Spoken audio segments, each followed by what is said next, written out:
Biasanya suami dia tak mau lepas kerana kita ada anak. Biasa gitu. Kalau bujang tak boleh anak lagi, tak payah nak bercerai, automatik je. Bini minta uwi selalu. Tapi bila ada anak, dia akan jadi lain. Betul lah anak tu duduk tak dengan ayah, boleh duduk, boleh pergi ambil, tak ada masalah. Tapi anak-anak tu masalah lah. Bila ibu-ibu tidak bersama dengan bapaknya sendiri, kadang-kadang ditanya oleh rakan-rakan sekolah, efek kepada minda budak tu.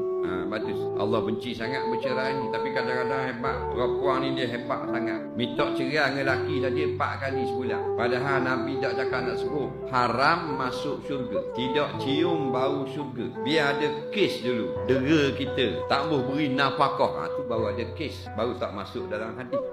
Ni orang berani-berani. Lambat selih. Suami salah sikit cakap. Minta cerai. Cerai. Bila lagi? Sabar yang jangan cakap gitu. Tak baik. Oh ya apa? Cerai. Laki bau kembang itu. Ambil pergi makan roti canang ke dalam. Tak bau serabut. Nyata wasak.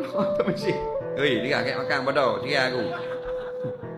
Ada tak apa gitu? Allahu Rabbi. Orang perempuan syaitan je 99 ekor. Minta maaf. Bila dah dia masuk syaitan, mu kata neraka dia tak takut, kata Allah dia tak takut. Itu cerita sungguh. Jadi dosa dia ni boleh jadi murtad ni. Dia sabar nak dengar tak baik kita masuk. Neraka biar neraka pun. Bila biar neraka pun, ulama ahli sunnah jemaah kata, siapa yang tidak takut kepada neraka, maka dia jadi kafir. Kalau encik apa rasa? Balik kerja ni, penat-penat, tiba-tiba ada jantan lain belakang gua, belakang pintu. Kau sanggup buat suami macam tu? Saya betul-betul lemah cari duit. Saya sanggup berhutang dengan cuti lagi sebelum. Pasal nak membesarkan anak. Dia tak pernah bekerja, duduk rumah saja saya minta jaga anak-anak. Saya balik kerja, macam tu dibuat saya. Anak yang kecil tu bagi tahu saya. Betapa hati ni. Tapi lepas tu dia cakap apa? Kau dah nampak kan dia kata.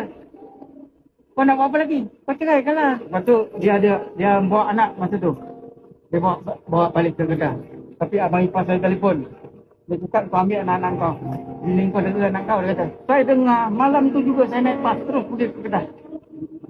Tiga-tiga saya sampai pagi. Tengah hari tu petang tu saya terus bawa balik sini balik. Dah 20 tahun saya kerja. Masa saya bekerja dulu gaji 650. Nak membesarkan anak. Sampai sekarang baru 1,000 lebih. Tak sampai 2,000. Duduk Kuala Lumpur kalau tak sampai 2,000 macam mana. Memang saya pun penat. Tapi saya tak boleh tengok anak-anak kalau kelaparan. Saya tak nak. Saya cakap terus-terang. Demi Allah saya cakap. Saya tak penting saya. Biar saya tak makan tak apa. Saya nak anak-anak saya. Itu saja.